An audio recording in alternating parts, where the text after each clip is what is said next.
Let's bring in Ian Yates, Chief Executive of Council of the Ageing, who's had some things to say about this as we're into an election campaign. The issue broadly here, so people with a pension, I know there are a few complications, but essentially once you earn beyond $300 a fortnight, that's when the tax punishment starts. Talk us through briefly this issue.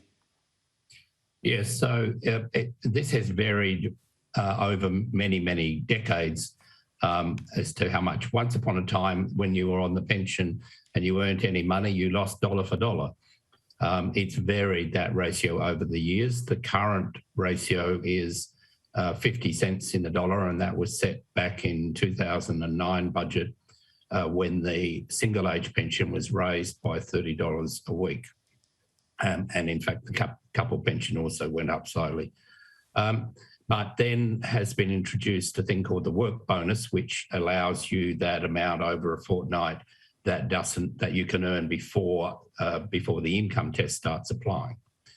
And you know, so that and there have been improvements on that over time to say that you don't just deal with it fortnightly by fortnightly, but you can build it up over the year, which has been a very positive thing, say, for a seasonal worker, so that they can then average those earnings out over a period.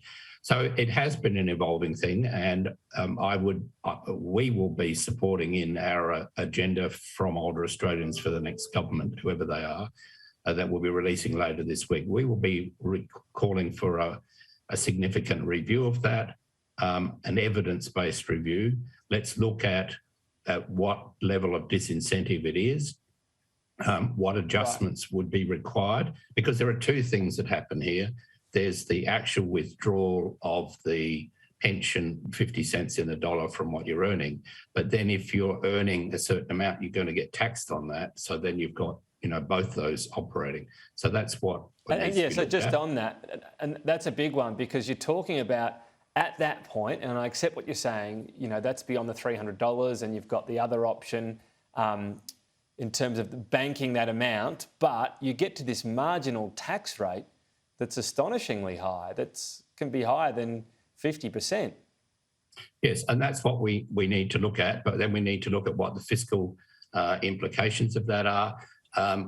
And you know, one of the things that the Retirement Income Review showed us is that the Australian pension system is extremely sustainable. We also know that from the Mercer annual reviews of pension systems around the world, that it's very sustainable.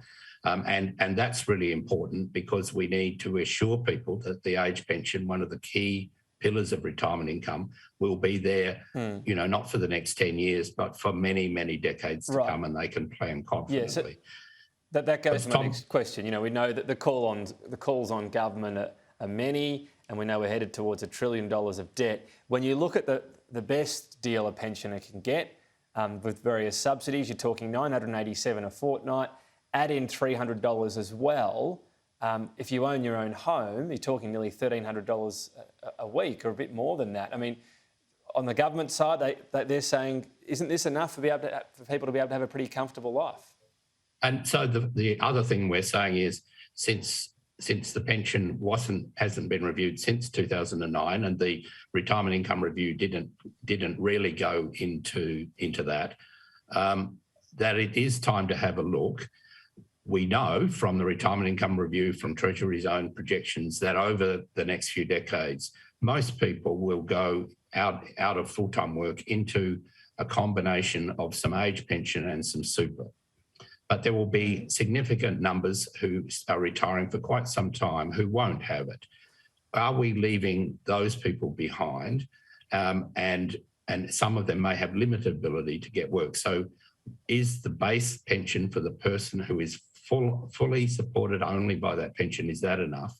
And it's about the fact that since those mid-2000s, the line between work and retirement has shifted enormously.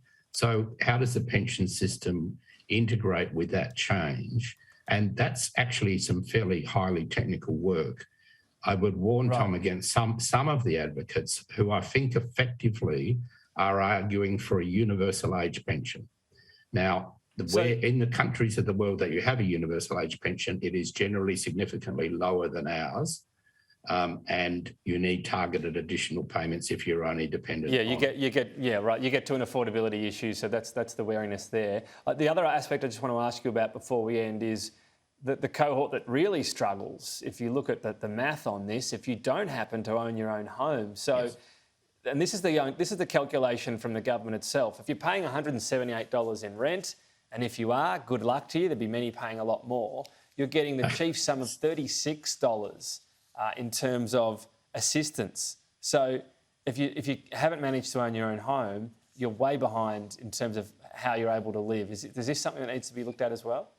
Oh, absolutely. And I regret to say that this goes right back to that 2008 review, which led to the 2009 budget decision, the Harmer review, and they pointed out that Commonwealth rent assistance is inadequate. Now, if it was inadequate back then, it's way past that now.